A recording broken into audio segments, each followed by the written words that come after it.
नमस्कार साथियों, तो आज हम करने जा रहे हैं नर्मदा परिक्रमा। नर्मदा नदी ही एक ऐसी नदी है जिसकी विधि विधान से परिक्रमा की जाती है। तो इस भाग दौड़ की जिंदगी में इच्छाएं होते हुए भी हम समय नहीं निकाल पाते। कुछ पारिवारिक जिम्मेदारियां होती हैं, लेकिन मन में इच्छा रहती है, भक्ति का भाव रहता है। तो जो लोग शारीरिक रूप में परिक्रमा नहीं कर पाते, तो आइए हमारे साथ इस यात्रा में और भाव रूप में यह यात्रा कीजिए। मन में नर्मदा मैया का स्मरण कीजिए और हमारे साथ इस यात्रा में शामिल होइए, जहां प्रकृति और जीवन की अनूठी समृद्धि आपको हर कदम पर रोमांचित करेगी। तो चलिए चलते हैं नर्मदा परिक्रमा शुरू करने ओमकारेश्वर। वैसे तो परिक्रमा का यह विधान है कि आप जहां से भी शुरू करेंगे उसी स्थान पर समाप्त होगी, परंतु नर्मदा परिक्रमा तभी पूर्ण मानी जाती है जब तक आप नर्मदा के जल को, जिसे आप यात्रा के दौरान साथ में लेकर चले थे, उस जल को ओमकारेश्वर में भगवान शिव पर अर्पण न कर दें। यात्रा तभी पूर्ण मानी जाती है। तो हम अपनी यात्रा यहीं से शुरू करते हैं। ओमकारेश्वर पहुंचकर हमें गजानन आश्रम जाना है। ये है गजानन महाराज का आश्रम। यहाँ पर आपका रजिस्ट्रेशन होगा। 3 दिन का पास मिलता है ताकि आप ओमकारेश्वर के दर्शन कर सकें, संकल्प विधि कर सकें, पूजा सामग्री खरीद सकें। जो परिक्रमावासी हैं उनके लिए 3 दिन का रुकना खाना फ्री है, किराए से भी रूम मिल जाएंगे। गजानन महाराज महाराष्ट्र के संत हैं। यहाँ हमें ममलेश्वर भगवान के दर्शन करना है, जो 12 ज्योतिर्लिंगों में से एक है। यहाँ काशी विश्वनाथ जी का मंदिर भी है। इनके ठीक सामने से ही गौघाट का रास्ता जाता है, जहाँ हमें जाकर संकल्प विधि पूर्ण करनी है। परंतु उसके पहले हमें ओमकारेश्वर भगवान के दर्शन कर लेना है, क्योंकि संकल्प विधि पूर्ण होने के बाद आप मैया को क्रॉस नहीं कर सकते, नहीं तो आपकी पूजा खंडित हो जाएगी। यह गौमुख है, जहाँ आप नाव से भी जा सकते हैं या झूला पुल से भी जा सकते हैं। ओमकारेश्वर के दक्षिणी तट पर ममलेश्वर ज्योतिर्लिंग है। वहां आप संकल्प पूजा कर गौमुख से जल लेकर अपनी यात्रा आरंभ कर सकते हैं। आप कोशिश करें कि नर्मदा के जल को हमेशा सीधे हाथ की तरफ ही धारण करें। यह जल हम साथ लेकर क्यों चलते हैं, यह सवाल भी मन में जागृत होता है। तो जब हम परिक्रमा करते हैं तो नर्मदा की जल धारा से रास्ता कहीं कहीं 20 से 25 किलोमीटर दूर हो जाता है। तो जब हम कहीं रात में विश्राम करते हैं तो विधान के अनुसार नर्मदा जी के तट पर ही होता है, परंतु आज की परिस्थितियों में यह संभव नहीं हो पाता। इसलिए हम मैया जी को साथ में लेकर चलते हैं, ताकि हर क्षण ये अनुभूति रहे कि हम मैया जी की धारा के साथ साथ चल रहे हैं। उनके सानिध्य में हम ये परिक्रमा कर रहे हैं। हम अपनी यात्रा बस के द्वारा कर रहे हैं। सूर्योदय के साथ ही हम मैया जी की पूजा कर यात्रा आरंभ करते हैं। ये ध्यान रहे कि मैया जी आपके साथ चल रही हैं। तो आप जब भी प्रसादी ग्रहण करें, माँ को भोग अवश्य लगाएं, संध्या आरती करें। जिस तरह हम अपनी माँ की सेवा करते हैं उसी तरह ही माँ की सेवा करें, ताकि माँ का सानिध्य आपको प्राप्त हो, उनके आंचल में चंद जीवन के क्षण हमें गुजारने को मिले। यह उद्देश्य हमारा होना चाहिए। मार्ग में परिक्रमा वासियों को सारी सुविधाएं मिलती हैं। जिस द्वीप पर ओमकारेश्वर है वह चारों ओर से नर्मदा नदी से घिरा हुआ है। यहीं पर ऋण मुक्तेश्वर मंदिर है। कहते हैं इस मंदिर में हमें दर्शन अवश्य करना चाहिए, क्योंकि अनजाने में लिया गया ऋण जिसका हमें ज्ञान न हो, उससे हमें मुक्ति मिल सके। इसके आगे आता है गौरी सोमनाथ मंदिर। यह पांडव कालीन मंदिर है। इसके अंदर 6 फीट ऊंचा शिवलिंग है। रास्ते में हमें बहुत से पौराणिक मंदिर भी मिलते हैं। यह है सिद्धनाथ मंदिर, जो भगवान शिव को समर्पित है। यह है ब्रह्मपुरी घाट, जो ओमकारेश्वर का सबसे बड़ा घाट है। यहाँ हर शाम को नर्मदा मैया की आरती होती है, जिसमें शामिल होना ना भूलें। ओमकारेश्वर में संकल्प पूजा के साथ ही ये परिक्रमा आरंभ होती है। भोलेनाथ के दर्शन कर, उनका आशीर्वाद लेकर और मैया से आज्ञा लेकर उन्हें साथ लेकर आगे बढ़ते हैं। वाहन से परिक्रमा में हम माँ के साथ साथ तो नहीं चल सकते, तो हम माँ से कुछ दूरी पर आगे बढ़ते हैं। ओमकारेश्वर से आगे बढ़ते हुए हम पहुंचते हैं मोरटक्का और यहाँ से पहुंचते हैं सनावद। फिर हम पहुंचते हैं टॉक्सर। ओमकारेश्वर से सनावद 10 से 12 किलोमीटर है और सनावद से टॉक्सर के बीच की दूरी लगभग 5 किलोमीटर है। टॉक्सर वह स्थान है जहां गौतम ऋषि ने तपस्या की थी। यहाँ पर गुप्त गोदावरी है। एक बहुत बड़ी बावड़ी भी बनी हुई है। यहाँ पर गोमतेश्वर महादेव मंदिर है। बहुत ही सुंदर घाट बना हुआ है, जहाँ मैया के दर्शन कर हम आगे बढ़ते हैं और पहुँचते हैं रावण खेड़ी। यहाँ पर धर्मशाला है। सुंदर घाट भी यहाँ बना हुआ है। टॉक्सर से 15 किलोमीटर आगे हम पहुँचते हैं रावण खेड़ी। यह वह स्थान है जहाँ श्रीमान बाजीराव प्रथम का देह त्याग स्थान है। यहाँ हमारे इतिहास के महान योद्धा की हमें जानकारी मिलती है। यहाँ उनका स्मारक बना हुआ है, जो बिल्कुल नर्मदा तट पर है। अब आगे बड़ा ही दुर्लभ स्थान आता है बकावा, जहाँ घर घर शिवलिंग निर्माण का कार्य होता है। यहाँ से आगे बढ़ते हुए हम पहुँचते हैं बकावा। बकावा की सबसे बड़ी खासियत है कि यहाँ नर्मदेश्वर शिवलिंग मिलते हैं। बकावा से पहले एक स्थान आता है गंगा खेड़ी, जिसे गंगा ओटला भी कहा जाता है, जहाँ का अपना एक विशेष महत्व है। ऐसा माना जाता है कि यह वह स्थान है जहाँ माँ गंगा नर्मदा से मिलने आती हैं और दोनों नदियाँ मिलकर महादेव की प्रदक्षिणा करती हैं। यही कारण है कि इस स्थान को गंगा ओटला या गंगा खेड़ी कहते हैं। बकावा में मिले शिवलिंगों को यहाँ पर तराशा जाता है, उन्हें नया रूप दिया जाता है, आकार दिया जाता है। बहुत ही सुंदर शिवलिंग बकावा में मिलते हैं। नर्मदा परिक्रमा वालों के लिए यहाँ धर्मशाला है, जिसका नाम रेवा धर्मशाला है, जिसे स्थानीय लोग मिलकर चलाते हैं। यहाँ से आगे चलने पर तेली भट्टियान पहुँचते हैं, जहाँ सियाराम बाबा का आश्रम है व नर्मदा मैया का सुंदर घाट भी बना हुआ है, जहाँ माँ के दर्शन कर आगे बढ़ते हैं। यहाँ से आगे है कसरावत, जो खरगोन जिले में आता है। कसरावत से आगे यहाँ से हम पहुँचते हैं सालीवाहन, जहाँ सालवाहनेश्वर महादेव मंदिर है, जिसे राजा सालीवाहन ने बनवाया था। उन्होंने यहाँ पर शिव जी की प्रतिष्ठा की थी और यहाँ पर गौतम बुद्ध ने भी तपस्या की थी। बहुत ही सुंदर स्थान। इसी घाट के सामने नर्मदा नदी के उस पार महेश्वर का किला दिखाई देता है। बहुत ही सुंदर स्थान।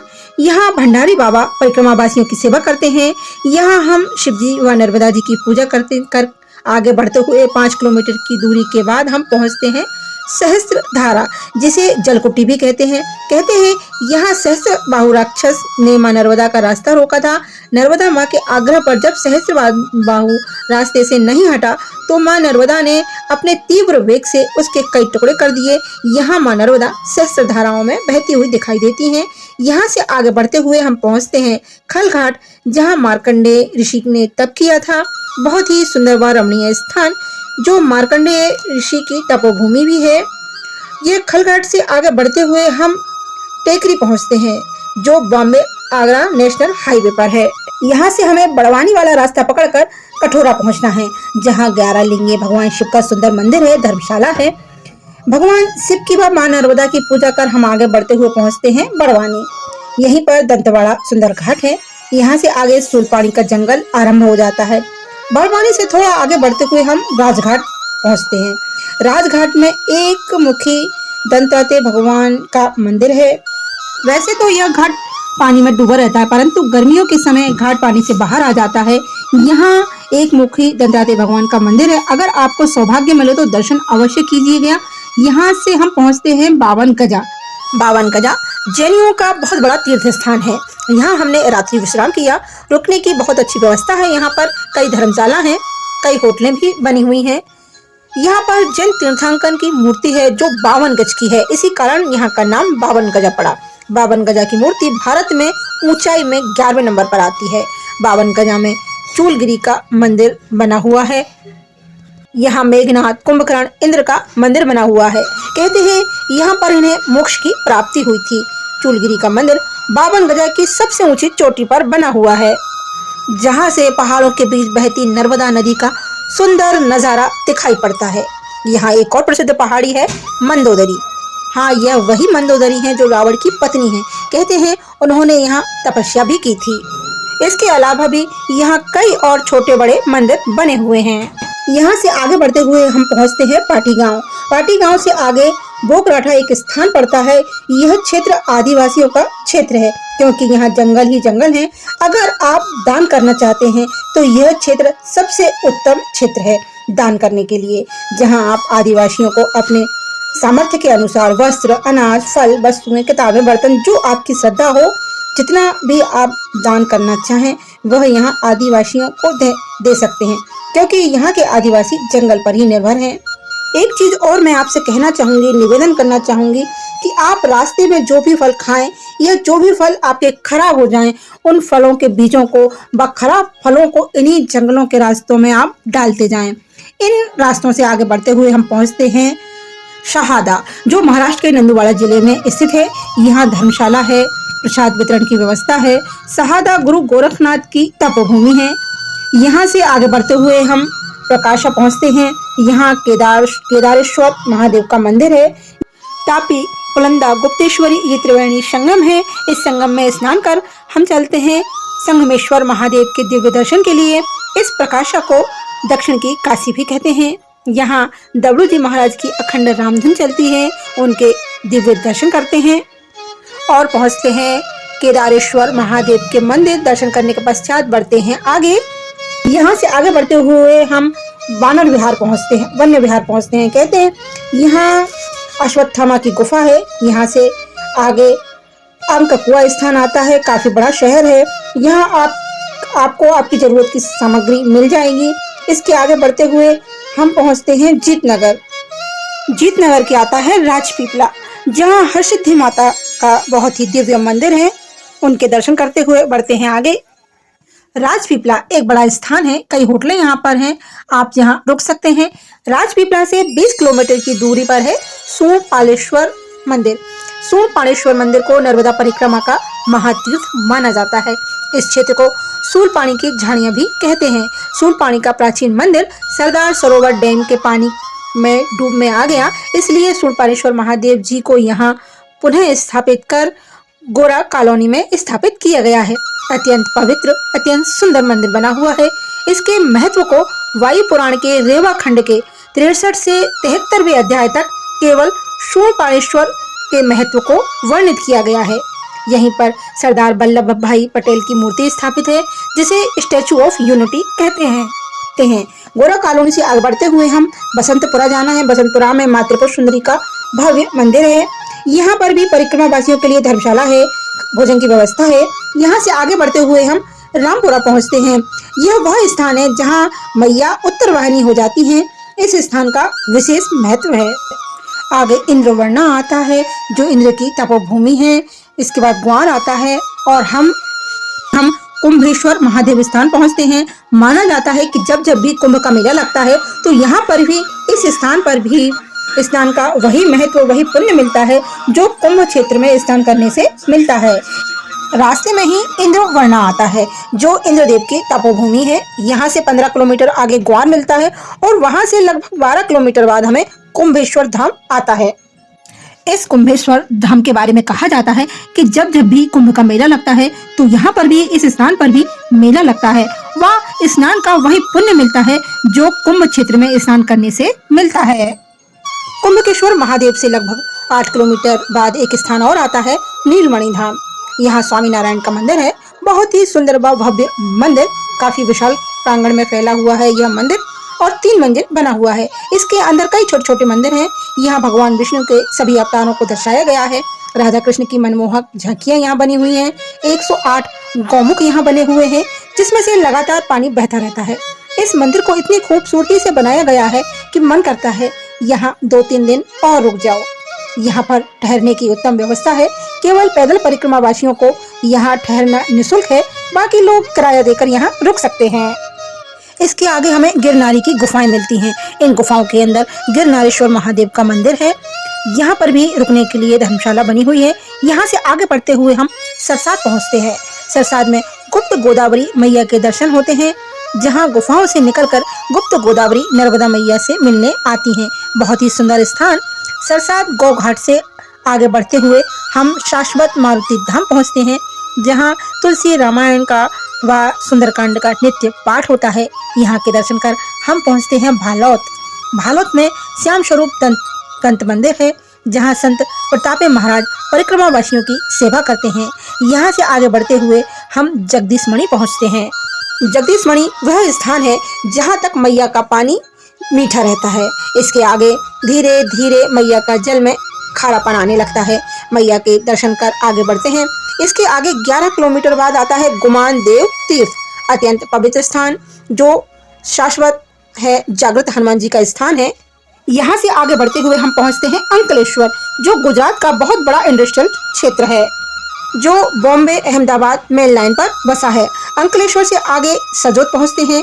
यहाँ सिद्धेश्वर भगवान का प्राचीन मंदिर है, जहाँ रुद्रकुंड है। बहुत ही सिद्ध स्थान, सिद्ध मंदिर। सिद्धेश्वर महादेव मंदिर के प्रांगण में ही रुद्रकुंड बना हुआ है। कहते हैं इस कुंड में स्नान करने से त्वचा संबंधी रोग ठीक हो जाते हैं। सदोत से आगे बढ़ते हुए रास्ते में हमें एक और दिव्य स्थान मिलता है, जिसे रामकुंड कहते हैं। कहते हैं यहाँ भगवान राम ने इस कुंड में स्नान कर यहाँ पर यज्ञ किया था, इसी कारण इस स्थान का विशेष महत्व है। आगे बढ़ते हुए हम पहुँचते हैं बिमलेश्वर। विमलेश्वर में ही हमें समुद्र पार करना है। इस भवसागर को पार करना है तो हमें भगवान राम को याद करना होगा, क्योंकि उन्हीं के नाम में इतनी शक्ति है कि वे हमें इस भवसागर से पार करा सकें। इसी कारण इस राम कुंड का विशेष महत्व है। तो इस कुंड में स्नान कर यज्ञ भूमि को प्रणाम कर हम बढ़ते हैं अब बलबला कुंड की तरफ। बलबला कुंड एक छोटा सा कुंड है जिसका पानी खारा है। यहाँ के सभी कुएं व तालाबों का पानी मीठा है, परंतु इस बलबला कुंड का पानी खारा है, जबकि समुद्र यहाँ से काफी दूर है। पानी से बुलबुले तब निकलते हैं जब पानी खौलता है, परंतु इस कुंड का पानी शीतल है, ठंडा है, फिर भी इस कुंड से पानी के बुलबुले निकलते हैं। इस कुंड का यही रहस्य है कि जब आप नर्मदे हर दिल से भक्ति भाव से अंतः मन से पुकारते हैं तो ये बुलबुले उतनी ही तेजी से निकलेंगे। इसका साक्षात प्रमाण आप यहाँ करके देख सकते हैं। प्राचीन काल में इस स्थान पर कश्यप ऋषि ने तप किया था। कहते हैं जब जब कश्यप ऋषि मां नर्मदा को पुकारते थे तो मां नर्मदा उन्हें दर्शन देती थी, क्योंकि भक्त की पुकार पर भगवान दौड़े चले आते हैं। पर अब कलयुग चल रहा है तो माँ हमें साक्षात दर्शन तो नहीं देती, पर इन बुलबुलों के रूप में हमें माँ दर्शन अवश्य देती हैं। तो आप यहाँ अवश्य दर्शन करें। बलबला कुंड से 15 किलोमीटर पर हसोड़ आता है। यहाँ पर हंसेश्वर महादेव का मंदिर है। यहाँ से लगभग 10 किलोमीटर आगे रास्ते में एक तरफ हनुमान टेकरी है व रास्ते से दूसरी तरफ थोड़ी दूरी पर कोटेश्वर महादेव मंदिर है। पहले हम हनुमान टेकरी में चलते हैं, यहाँ हनुमान जी के दर्शन करेंगे। यह है हनुमान टेकरी। मंदिर के नीचे माता अंजना का मंदिर है, पास ही शनिदेव मंदिर है व नवग्रह मंदिर भी है। यहाँ का दर्शन कर अब चलते हैं कोटेश्वर महादेव मंदिर। कोटेश्वर महादेव मंदिर में दर्शन अवश्य करें। ऐसी मान्यता है कि कई युग पहले नर्मदा जी का जब सागर से मिलन हुआ था तो वह स्थान कोटेश्वर ही था। कोटेश्वर में जब नर्मदा जी समुद्र के सामने आई तो इस स्थान पर सभी देवी देवता यहाँ पर एकत्रित हुए। इस अद्वितीय क्षण का लाभ उठाने के लिए यहाँ पर सभी देवी देवताओं ने माँ आदिशक्ति व भोलेनाथ के साथ माँ नर्मदा की पूजा की थी। नर्मदा परिक्रमा में हर मंदिर में नर्मदा माता का मंदिर होगा, वह नर्मदा नदी बगल में होंगी या फिर मंदिर में कुंड अवश्य होगा। इस मंदिर में भोलेनाथ का स्वरूप देखकर अंदाजा लग जाएगा कि मूर्ति स्वयंभू है। यह कोटेश्वर महादेव मंदिर है। ओम नमः शिवाय। नर्मदे हर प्रांगण में यह कुंड बना हुआ है और कुंड के बीच में नर्मदा मैया का मंदिर बना हुआ है। नर्मदा परिक्रमा के हर मंदिर में संत निवास अवश्य होगा, वहाँ आश्रम भी बना होगा, यहाँ पर भी रुकने की व्यवस्था है। अब हम पहुँचते हैं विमलेश्वर, जो नर्मदा परिक्रमा के दक्षिण पथ का अंतिम पड़ाव है। यहाँ से हमें समुद्र पार कर उत्तर पथ जाना है। कोटेश्वर से जब हम निकलते हैं तो रास्ते में ऋण मुक्तेश्वर मंदिर आता है, जो कटोर में स्थित है। कहते हैं यहाँ हमें दर्शन अवश्य करना चाहिए, क्योंकि रास्ते में अगर आपको किसी ने खाना खिलाया है, पानी पिलाया है, चाय पिलाई, कॉफी पिलाई या किसी ने किसी भी तरह से आपकी परिक्रमा में सहायता की है तो उसका ऋण यहाँ आप उतार सकते हैं। अब हम चलते हैं विमलेश्वर, जो नर्मदा परिक्रमा के दक्षिण पथ का अंतिम पड़ाव है। यहाँ से हमें समुद्र पार कर उत्तर पथ जाना है। विमलेश्वर धाम, जहाँ स्वयंभू शिवलिंग है। स्वयंभू शिवलिंग धरती से प्रकट होते हैं, वहाँ से वह हिलते नहीं। इसी कारण जब मंदिर निर्माण होता है तो शिवलिंग नीचे रह जाते हैं और मंदिर थोड़ा ऊंचाई पर बनता है। इस मंदिर में 10 से 11 सीढ़ियाँ हैं। यह विमलेश्वर महादेव मंदिर और यहीं पर रत्नेश्वर महादेव मंदिर भी है और मंदिर के अंदर ही 12 ज्योतिर्लिंग की मूर्तियाँ स्थापित हैं। यहाँ आप एक साथ 12 ज्योतिर्लिंगों के दर्शन का पुण्य लाभ ले सकते हैं। यहाँ इस मंदिर की एक खास बात कि मूर्ति यानी शिवलिंग के अंदर से ही नर्मदा माता निकलकर स्वयं भोलेनाथ का अभिषेक करती हैं। विमलेश्वर पहुंचकर हमें सबसे पहले रजिस्ट्रेशन कराना है। इसके लिए आपकी आईडी या आधार कार्ड हो। हमें यहाँ रजिस्ट्रेशन करना इसलिए आवश्यक है ताकि आपको पता चल सके कि आपकी नाव कितने बजे निकलेगी। ये जो समुद्र है यह अरेबियन सी है। अरेबियन सी में मैया जी समुद्र महाराज के सामने समर्पण करती है। यह स्थान खंबात की खाड़ी के नाम से जाना जाता है। यहाँ से यात्रा समुद्र के ज्वार भाटे पर निर्धारित होती है, तो नाव वाले आपको समय देंगे। उस समय आपको उस स्थान पर पहुंचकर पूजा अर्चना करना है और जैसे ही हाई टाइड होता है तो ये कीचड़ में धसी नाव उठकर अपने आप चलने लगती हैं और श्रद्धालु समुद्र देव के जयकारे लगाने लगते हैं। यहाँ पर हमें हमारी गाड़ियाँ छोड़ना पड़ती हैं, पर यहाँ पर अनुभवी ड्राइवर आपको मिल जाएंगे। वे इस गोल्डन ब्रिज से आपकी गाड़ी उस पार ले जाएंगे और आपको आपकी गाड़ी नर्मदा परिक्रमा के उत्तरी पथ पर पुल के उस तरफ मिल जाएगी। हम ब्रिज से इसलिए नहीं जा सकते क्योंकि मैया जी क्रॉस हो जाएंगी और हमारी इतनी लंबी नर्मदा परिक्रमा खंडित हो जाएगी। तो चलते हैं नाव से उस पार, परंतु आप अपनी पादुकाएं या चप्पल अपनी गाड़ी में ही रख दें क्योंकि यहाँ जूते चप्पल में चल नहीं पाते। तो नंगे पैर ही मैया और समुद्र महाराज के इस मिलन की ओर अग्रसर होते हैं। यहाँ पूजा पाठ कर समुद्र देव का आह्वान करते हैं क्योंकि समुद्र देव स्वयं हमें तट पार कराते हैं। लगभग 20 मिनट बाद हम अथाह समुद्र में होते हैं। इसके 1.5 घंटे बाद हमारी नाव वाले बताते हैं यही वो स्थान है जहाँ मैया जी समुद्र देव से मिलती है। नर्मदे हर। यहाँ हमें पूजा करनी है, माँ को श्रीफल या पानी वाला नारियल चढ़ाना है, माई का श्रृंगार चढ़ाते हैं। आप जो नर्मदा माई का जल लेकर आए थे उसे यहाँ आधा चढ़ाना होता है, जल परिवर्तन करना होता है, आधा नर्मदा का जल समुद्र में अर्पण करना होता है और फिर उसे पुनः यहीं से जल लेकर भरना होता है। यानी आधा जल चढ़ाकर उसे फिर से भर लेते हैं और माई की व समुद्र देव की पूजा कर आगे बढ़ते हैं। बड़ा ही अनूठा आनंद आता है। ये 4 घंटों का समय रत्न सागर पार करते हुए, परिक्रमा का आनंद लेते हुए हम आगे बढ़ते हैं उत्तरी तट की ओर और पहुंचते हैं मीठी तलाई। यहाँ हमारा तट परिवर्तन पूर्ण होता है और यहाँ हमारी दक्षिण पथ की नर्मदा परिक्रमा पूर्ण होती है। हमारी नर्मदा परिक्रमा अभी जारी है। तो अगले वीडियो पार्ट 2 में हम देखेंगे, जानेंगे दक्षिण पथ का क्या महत्व है, उत्तरी पथ का क्या महत्व है और उत्तरी पथ के दार्शनिक स्थलों के दर्शन कर अपनी परिक्रमा पूर्ण करेंगे। आप सभी के जीवन की मंगल कामना करते हुए माँ की असीम अनुकंपा चराचर जीव और इस जगत पर बनी रहे, इसी भाव के साथ जय हो नर्मदा मैया की। नर्मदे हर। तो मिलते हैं नर्मदा परिक्रमा पार्ट 2 में। हंसते रहिए, मुस्कुराते रहिए, स्वस्थ रहिए। फिर मिलते हैं। नमस्कार।